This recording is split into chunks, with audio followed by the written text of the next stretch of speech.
சிறிய சதுரம், சிறிய வட்டம் போன்றவையெல்லாம் அவருக்கு இருந்ததுன்னு வச்சுக்கோங்க.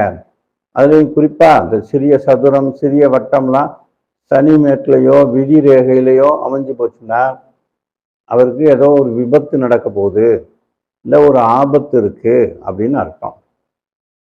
ஸ்வஸ்திக்குன்னு ஒரு அடையாளம் பார்த்துருப்பீங்க, இசட் மாதிரி இருக்கும். 2 இசட்டை ஒன்றுக்கு ஒன்று பின்னின மாதிரி. ஒரு இசட்டு படுக்க வசத்தில் இருக்கும், இன்னொரு இசட்டு நிலையா நிற்கிற மாதிரி இருக்கும். இந்த 2ஐயும் சேர்க்கும்போது ஸ்வஸ்திக் அடையாளம்னு சொல்லுவாங்க, ஒரு சக்கர அடையாளம்.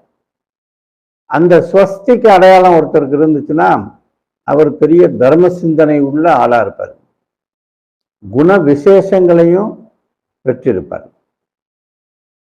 சில பேருக்கு இந்த சிவலிங்கம் அல்லது இந்த ஈட்டி, இந்த ஏணி, இது மாதிரி அடையாளங்கள் இருக்கும் கையில. அப்படி இருந்துச்சுன்னா அவங்கெல்லாம் வந்து ஒரு சிவ தொண்டர்களா இருப்பாங்க, அரசா இருப்பாங்க, பிரபுக்களா இருந்து படிப்படியாக முன்னேற்றம் அடையக்கூடியவங்க, வசதியான ஆளா இருப்பாங்க, அரசர் வரைக்கும் லிஃப்ட் ஆவாங்க.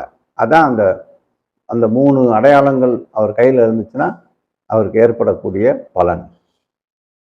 அதே மாதிரி மரம் அடையாளம், மரம் மாதிரி ஒரு அடையாளம் இருந்துச்சுன்னா அவருக்கு வந்து இது வந்து இந்த மரம்ன்ற அடையாளம் ஆயுள் ரேகை, புத்தி ரேகை, விதி ரேகைகளுக்கு அருகாமையில் அந்த மர அடையாளம் இருந்துச்சுன்னா அவருக்கு வந்து தொழிலில் பயங்கர சிறப்பு இருக்கும். கோவில் அடையாளம் இருந்துச்சுன்னு வச்சுக்கோங்க, அவர் படிப்புல ஆர்வமும் கலைகளில் தேர்ச்சியும் பெற்றிருப்பார்.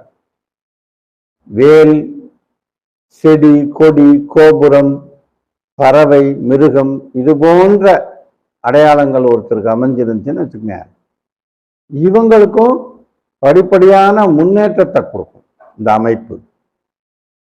சாலமன் ரேகைன்னு ஒன்று இருக்கு, அது வந்து இந்த குரு வளையம்னு சொல்லுவாங்க.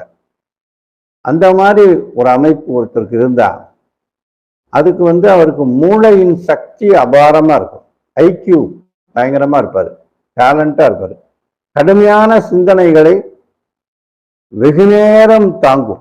அதாவது ரொம்ப சில பேருக்கு ரொம்ப சிந்திச்சா டென்ஷன் ஆகி போவாங்க, அப்படிலாம் இல்லை. இவர் எவ்வளவு பெரிய ஒரு விஷயத்தையும் நல்லா தீர ஆலோசிச்சு ரொம்ப டேலண்டா வெளிப்படுத்திடுவார். அதுதான் இந்த சாலமன் ரேகை இருந்தா அவருக்கு நடக்கிறது.